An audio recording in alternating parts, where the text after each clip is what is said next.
And now for cosecant graphs.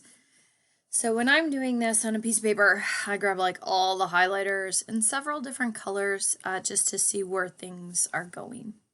So first of all, let's think about cosecant. What even is cosecant? Well, a cosecant graph is the reciprocal of the sine. Okay, so this is going to be, it's going to be your sine, and that like sine the reciprocal.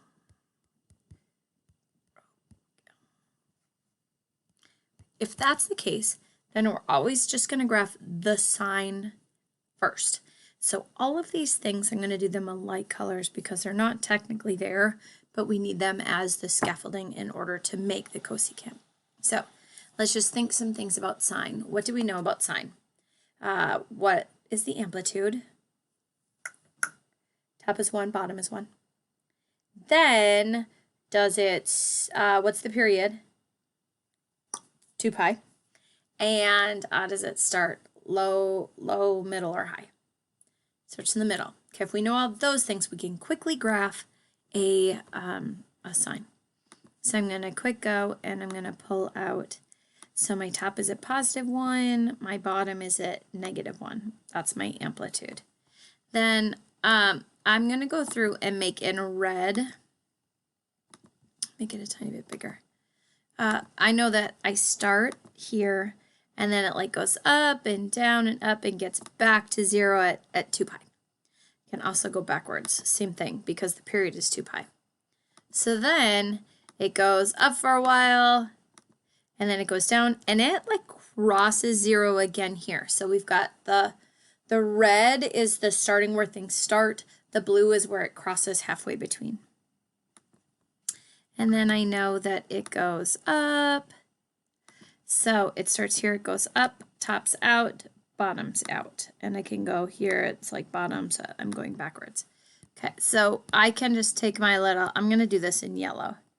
So it basically goes up and down and up and down. Okay, that is my sine graph. So sine graph, that's in yellow.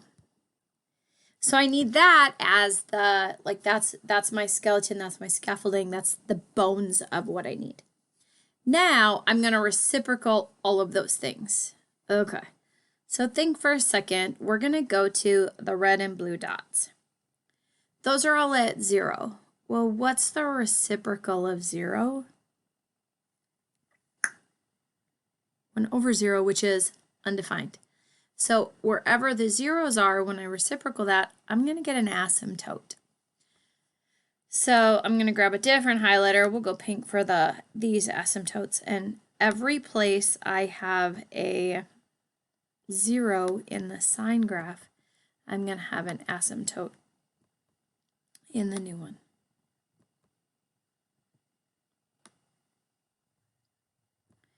Okay, and then do you see how it's kind of going like this? Well, if I reciprocal that, what's going to happen? So my ultimate things, what color should I do that? I'll do those in purple. Okay, so right here, my reciprocal looks like that. Up here, my reciprocal looks like that. So really what I do is I draw my sine and then I put in the asymptotes, and then I guess these are parabolas, and they're held in by those asymptotes. So amplitude, there is not one on this, like not applicable, because it goes up forever. So you could do a range. Your range would be -infinity to -1 inclusive, and then 1 to +infinity, including the 1. But the period would still be 2 pi. So whatever the period of the sine was, that's going to be the period of the cosecant. So we're going to go 2 pi. So that is a cosecant. Let's, I'm going to push pause and just find another cosecant, and then we'll make a different video for secant. So for this one, it says 3 cosecant. So does that 3 stretch, or like what is happening? Since it's up front, it's just going to make that the sine taller. So if I go in, I'm just going to do the sine first, and I'll do that in yellow. My sine is going to be like 3 is the top and negative 3 is in the bottom. It didn't shift or anything. Okay, so I know sine starts in the middle, right? So, and it didn't like get wider or anything like that. So I know I'm right here. The period didn't change, right there, right there. And I know it kind of crosses right here and right here. Are you comfortable enough now that I can just draw it up and down and up, and it's like down? That was a little bit too much. Goes right here. See, I kind of just need those dots. Some of you have better depth perception than me. Okay, that's the sine. Probably should have done that in yellow. Sorry. So this is the sine. I do the sine because that's the scaffolding, that's the skeleton in order to be able to make the cosecant.